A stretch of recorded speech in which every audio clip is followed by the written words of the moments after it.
morning we're going to be in Exodus chapter 16. The title of this morning's lesson is, There's Always a Lesson Before the Blessing.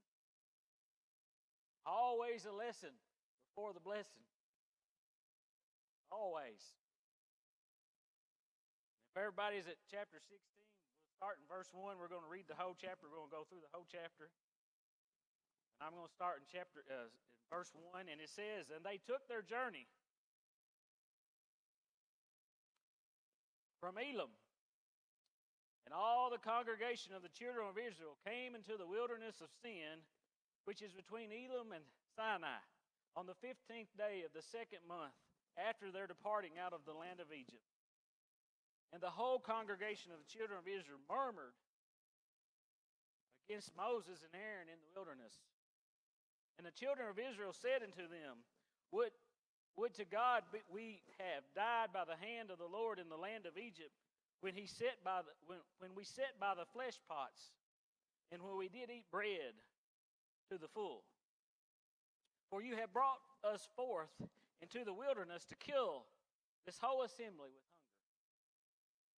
Then said the Lord unto Moses, Behold, I will rain bread from heaven for you, and the people shall go out and gather a certain rate every day, that I may prove them whether they will walk in my law or no.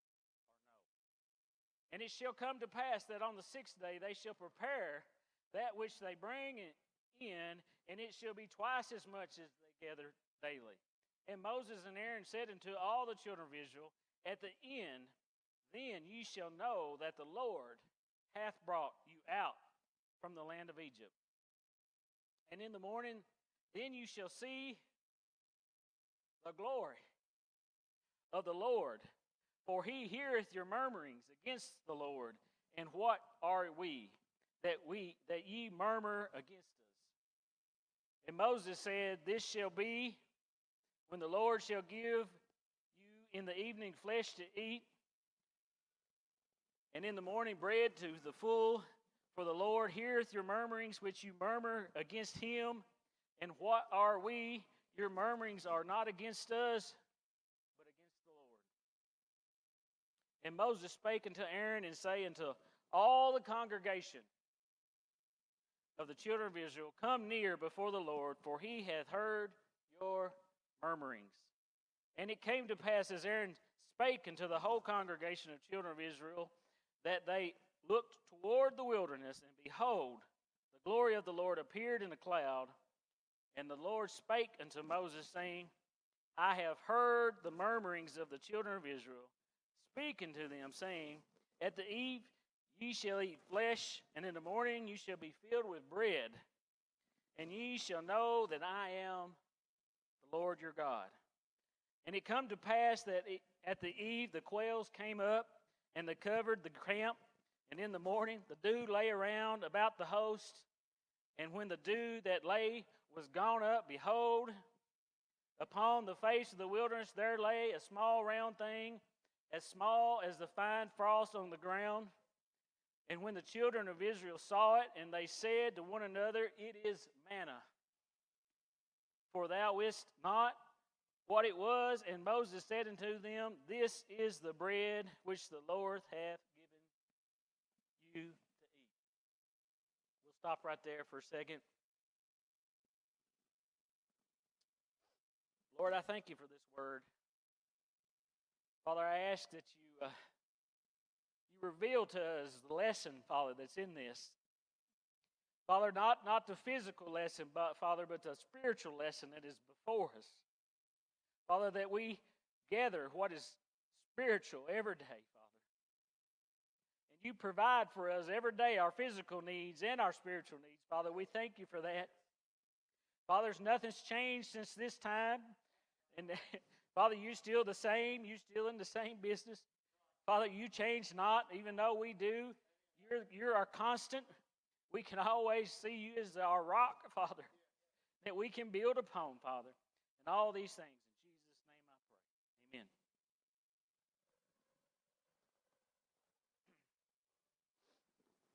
verse 1, we talk about,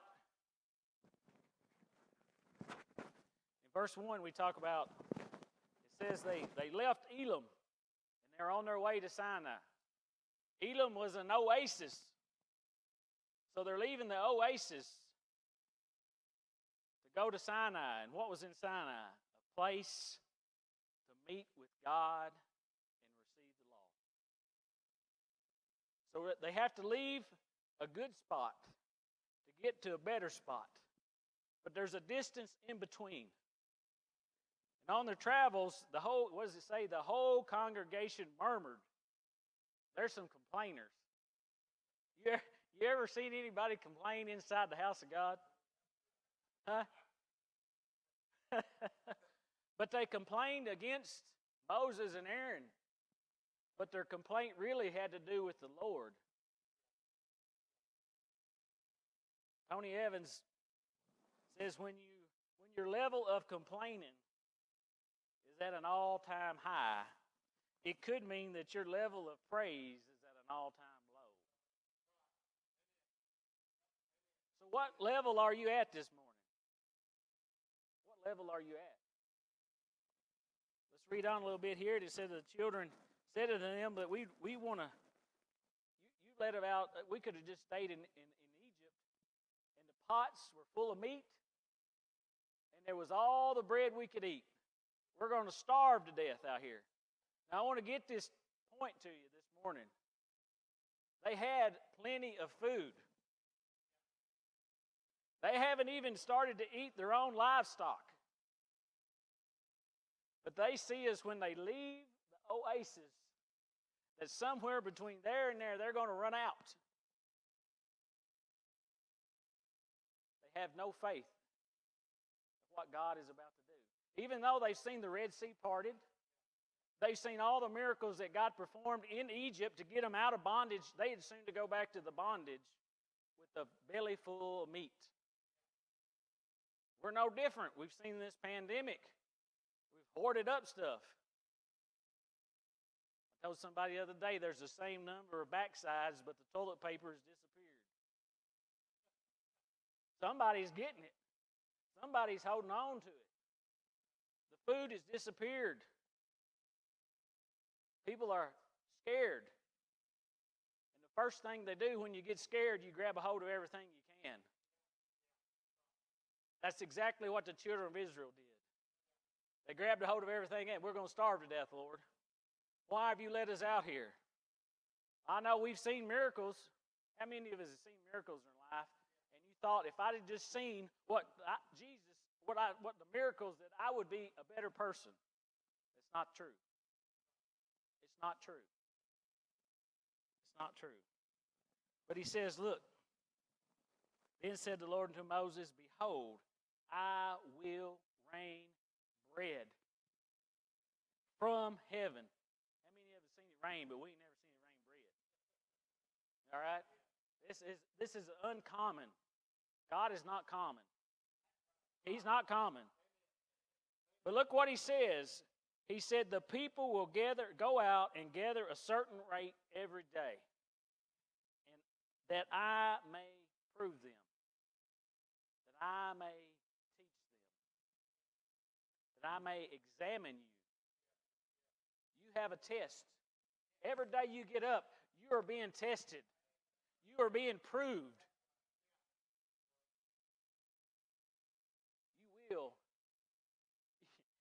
He will know where you're at.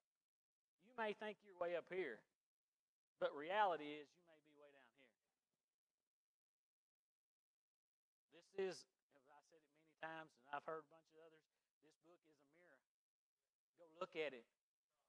But what it says you must gather a certain amount. And it says it shall come to pass that on the 6th day you prepare, that you will bring in, and it shall be twice as much. Twice as much. People have a hard concept with this. God is trying to give us a day of rest, and all we want to do is try to work. He says, sit still, be still. I'm going to provide for you on that day. You're going to rest upon me. and all you want to do is go out and try to work. You want to try to do it your way. But you're going to get twice. What is he trying to say? If we'll read on here a little bit more, we'll get into that. And Moses said to Aaron of all the children at the eve, then you should know that the Lord has brought you out of the land of Egypt. You're going to know. And in the morning, then shall you see the glory of the Lord. Who wants to see the glory of the Lord? Is that a desire on your heart? Is that a desire that you want to get up in the morning and you want to see the glory of the Lord? Because we can. We can if you want to. We can.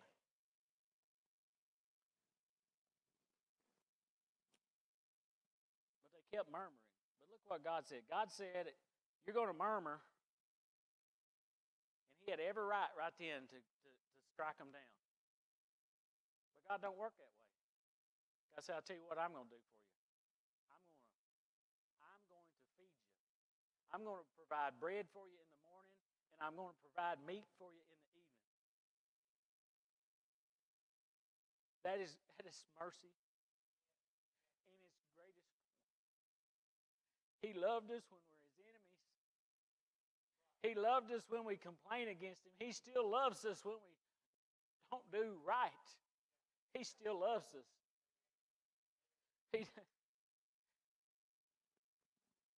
We have no ground to stand upon to complain. Yet we do. Yet we do. In verse 12 it says, I have heard the murmurings of the children of Israel.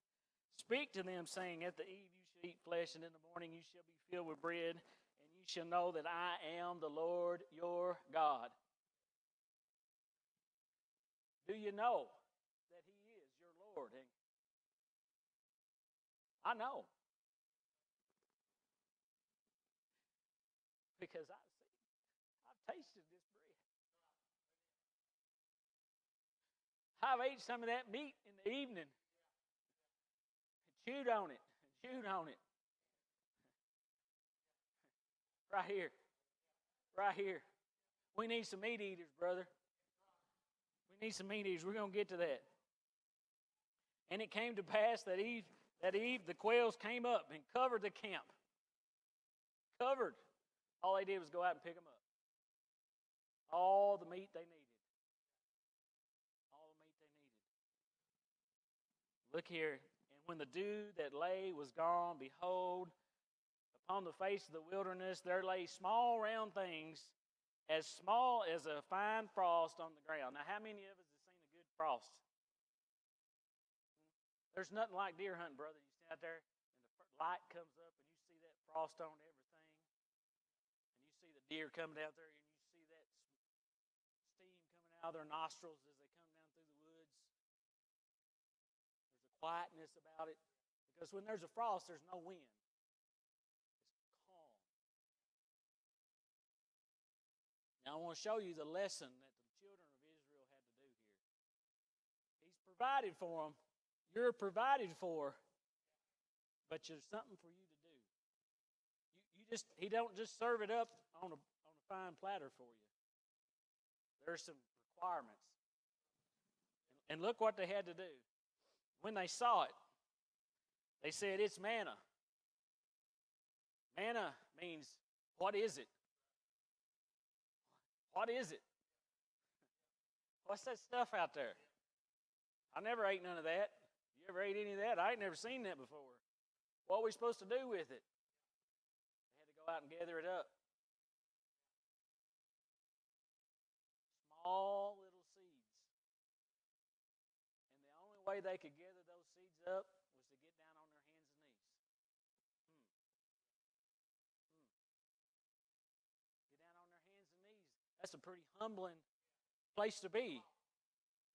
Has anybody here ever got down on their hands and knees up here on this altar?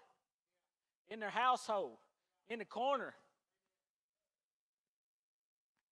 Gathered up a little bit at a time. A little bit at a time. It wasn't no easy. It didn't come. I didn't go out there with a corn scoop and start putting it in a wheelbarrow. says, if we'll read on here, is this thing which the Lord hath commanded together in every man according to his eating, and Omar, which is like a cupful or quart. Okay? According to the number of the persons that ye, and every man for them which are in his tents. It tells me, what does it say here? Every man is responsible for gathering up his own word, his own little bit. You can't hire somebody else to do this for you. And then it says that I'm responsible for the people that's in my tent. Hey, we're responsible for them. So men, if you got a house full, you're responsible for gathering it up. You're responsible for teaching them how to go gather up. You want to know why the world is the way it is? Because we stopped teaching. We stopped doing our job. And the children of Israel did so, and gathered some more and some less. Look what it says.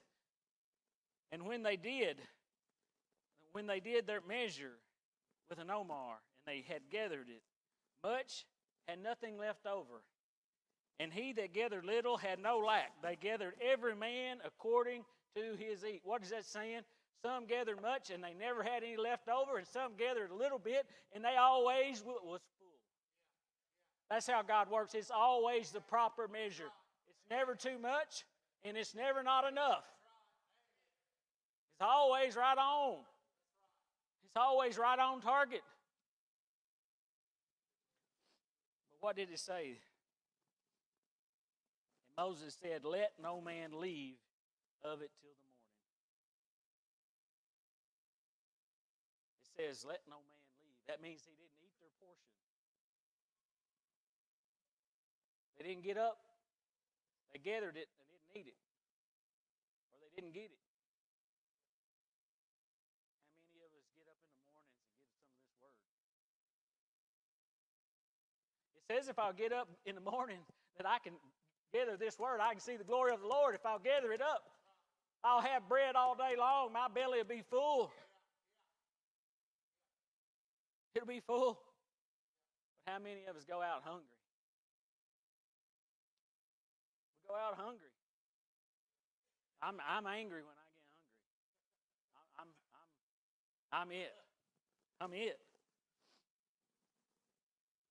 Verse 20 says, notwithstanding they hearkened not unto Moses, but some of them left it until morning. And look what happened. And it bred worms and stank, and Moses was wroth with them. What happens when you leave without eating this word is you start stinking through the day. And you breed worms. It eats at you. That's what happens. We start to stink. I put on deodorant this morning so I wouldn't stink. I put on the word so my spirit wouldn't stink. It's the same thing. Let us put on some spiritual stuff. Let's get a hold of this. Let us get a hold of this. But it says, and they gathered it in every morning, every man according to his eating. And when the sun waxed hot, it melted. It went away. There's a time that God wants to set aside for you to come and to eat. Don't wait till the problems are already smacked you in the face. Get it early before you do anything else. You put him first. You put him first. And you start eating that bread. And it don't matter about the heat of the day. You're prepared. Because I know when I don't eat something and it gets hot, I start to melt down real quick. I don't last. And if I'm surviving on a few scraps, I ain't have any endurance. This race we run is endurance. It is not one run out and stop and start. It is long. And you are blessed if it is long. You're blessed if it's a long race.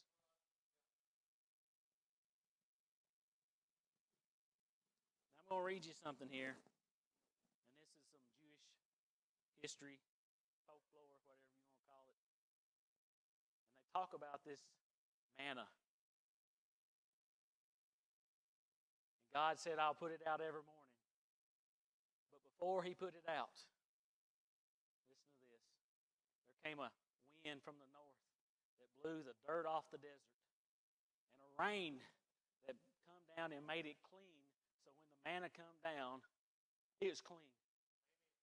And I remember the day that I come down to an altar like this one, and there was a breeze blowing in, and it was the Holy Spirit, and there was a rain coming down, and that was the blood of Christ, and it washed me clean, and he took up residence inside of me with that bread. That's what this is about. There's more to it. And they talk about what the manna tasted like. It tasted different to each and every one of them, according to their age. The children, it tasted like milk. To strong youth, it tasted like bread. To old men, it tasted sweet like honey. I can tell you where you're at in your walk by how it tastes. Listen to this. Listen to this. To the sick, it tasted like barley steeped in oil and honey. It was a medicine to their bones. But to the Gentiles, it was bitter. To the lost, this word is bitter. It doesn't taste good in their mouth. It doesn't taste good. Has the preacher ever preached anything and it gets all over you and you get all mad and puffed up? It don't taste good. Where you at? Are you still drinking milk? Are you eating bread? Some of us have got a little gray in the beard. It tastes like honey because we realize how sweet he is, how merciful he is. We've got some time to look back on and see all the things he's done for us and all the things he has prepared before us. Who'd have thought that we'd be in this old building that was full of nasty. You couldn't even see me right now for the nasty. But God cleaned it all out. We thought we were going to have this for a youth building. Look at us. There's not anybody in here that thought we was going to be having church service down here. But he wants to clean us up. He wants to teach us. He always wants to teach us. They say you can't be any smarter than the teacher you sit under. Well, let's sit under the Most High God and knows all. Hey, there's no end to what we can learn. We cut ourselves short. We chop our own legs out from under us on what we can learn, what he wants to show us.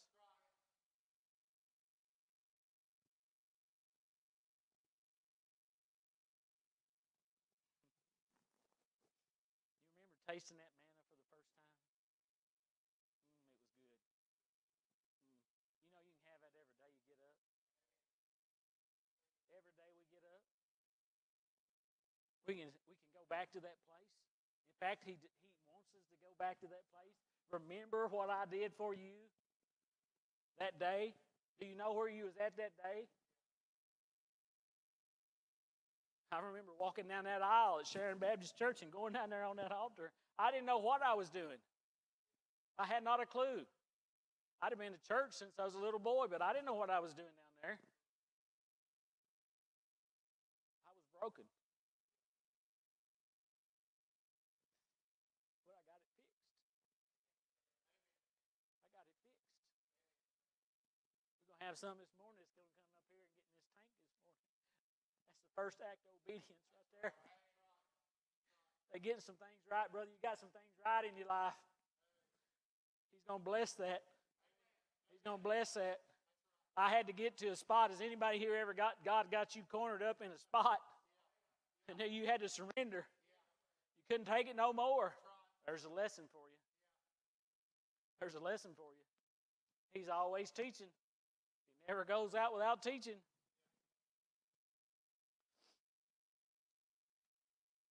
I don't know why I got these notes. I ain't following them. But it says here that let's read back in verse 23. And he said unto him, This is which the Lord hath Tomorrow is rest of the holy Sabbath unto the Lord. Bake which ye bake today, and seeth that ye will, seeth, and that which remaineth over lay up for you to keep until the morning. And they laid it up till the morning as Moses bade, and it did not stink, neither was any worm therein. Now I'm going to tell you something. If we'll prepare 6 days a week, and on the 6th day we gather up twice, I'm going to tell you something this morning. Your pastor didn't wait till this morning to get his lesson.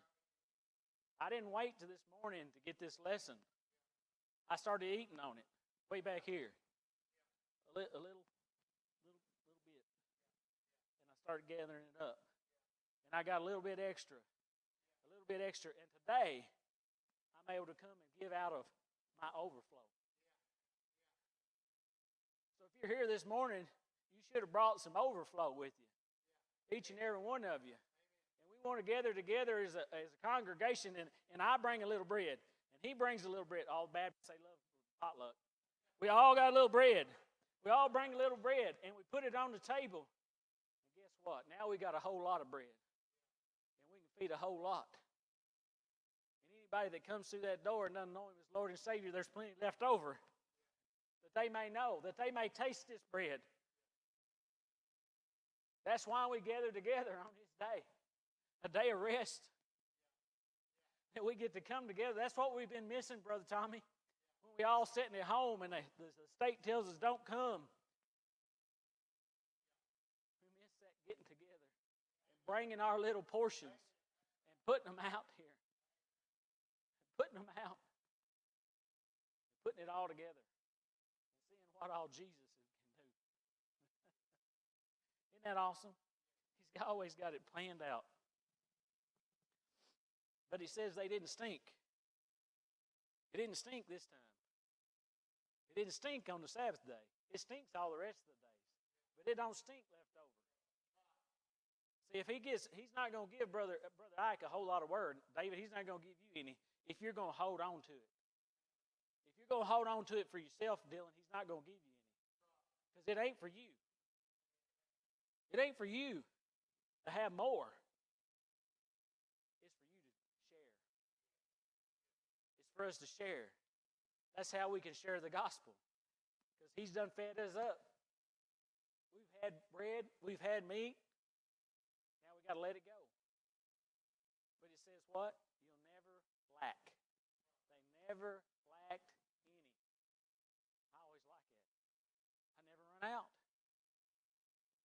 Never run out.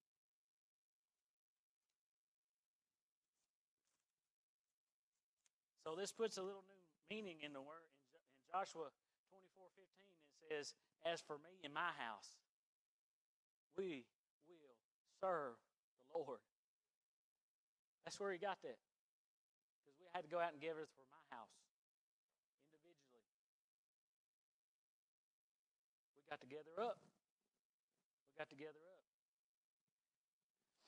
get back in here. Verse 25, and Moses said, "Eat that today, for tomorrow is the Sabbath unto the Lord. Today you shall not find it in the field. 6 days you shall gather it, but on the 7th day, which is the Sabbath, in there shall be none."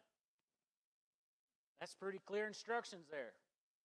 It says, look, 6 days a week you're going to go out there and find some. On the 6th day you're going to find twice as much, but on the 7th day there's not going to be any. There's not going to be any. But look, what did they do? What did they do? And it came to pass that there went out some of the people on the 7th day for together, and they found none. What does that say? People today still look for life and fulfillment in places God has said there will be none. God said there won't be any, but we still go out and look. I know there's some people working today. Some of them work in the hospitals and police officers, and there's things that go on that must go. But I'm telling you, if that is the case, set aside a day of rest worship. These messages are online. sit down with this book, sit down with God and say, Lord, I'm doing what you told me to do. I'm protecting and I'm serving the people. Lord, I can't be there on Sunday morning. But let me have the Sabbath with you. It don't matter whether it's Monday, Tuesday, Wednesday. But you got to set aside some Sabbath time, some rest. But yet we want to work. Can't figure it out.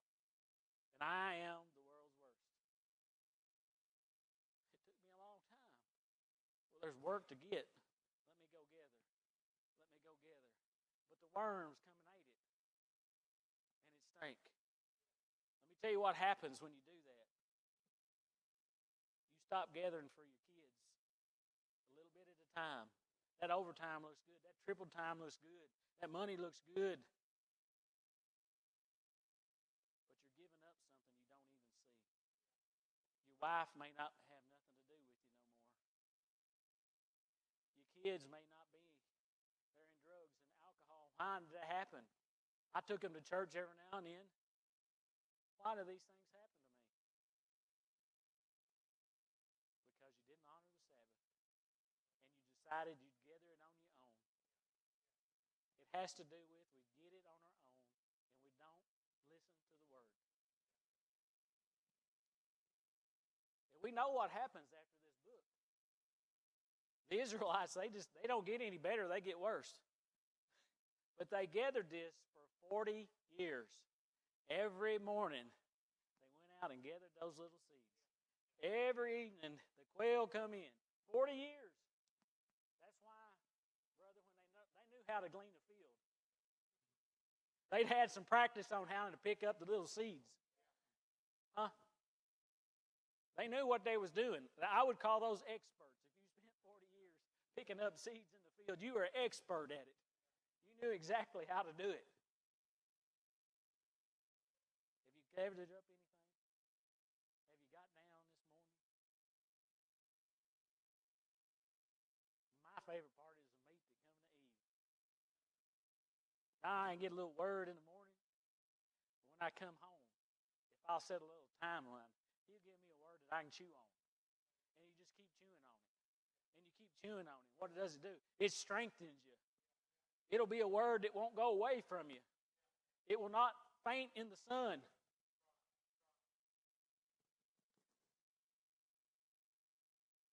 Jesus is the bread from heaven, and we have to receive him like Israel received the manna. Jesus is the bread of life. John 6, 32 and 33.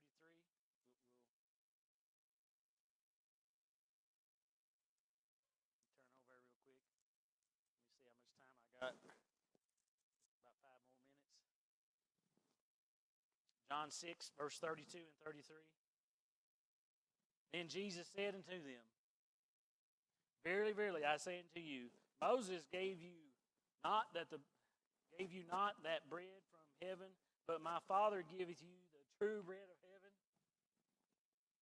For the bread of God is he that which cometh down from heaven and giveth life unto the world. Jesus is the bread. Jesus is the bread. We must be aware of our need. We're hungry. Do you hunger for God? Each for himself, family by family. We must gather. Every day we must gather. Humbly we must gather. With gratitude, knowing that we don't deserve it. Eating it. Taking the gift inside our innermost being. These are the lessons we must learn from this.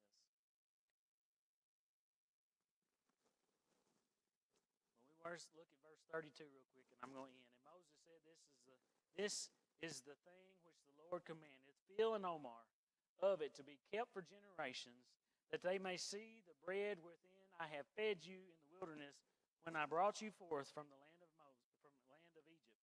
And Moses said unto Aaron, Take a pot, and put an Omar full of manna therein, and lay it before the Lord to be kept for generations.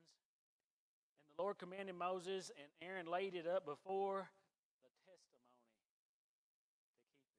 What's he talking about here? Ark of the Covenant. Ark of the Covenant. And we're not talking about Indiana Jones and that ark you've seen on TV.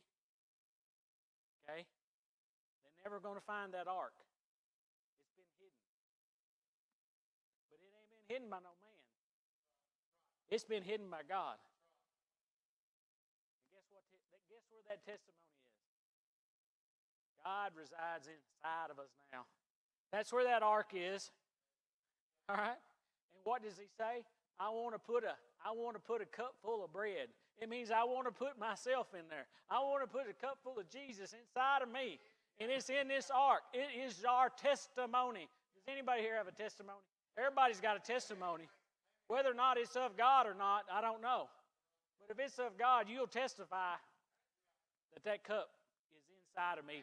And it was fought for generations. That means I'm to share it with my kids and my grandkids. And if Lord willing, my great-grandkids. And your kids. That's what we're supposed to do with this testimony that we hide up inside of us. I just want to thank everybody this morning. I've enjoyed this word. It's been brewing. It's been cooking. And it had to leave. It had to leave. Brother David, would you dismiss us in a word of prayer?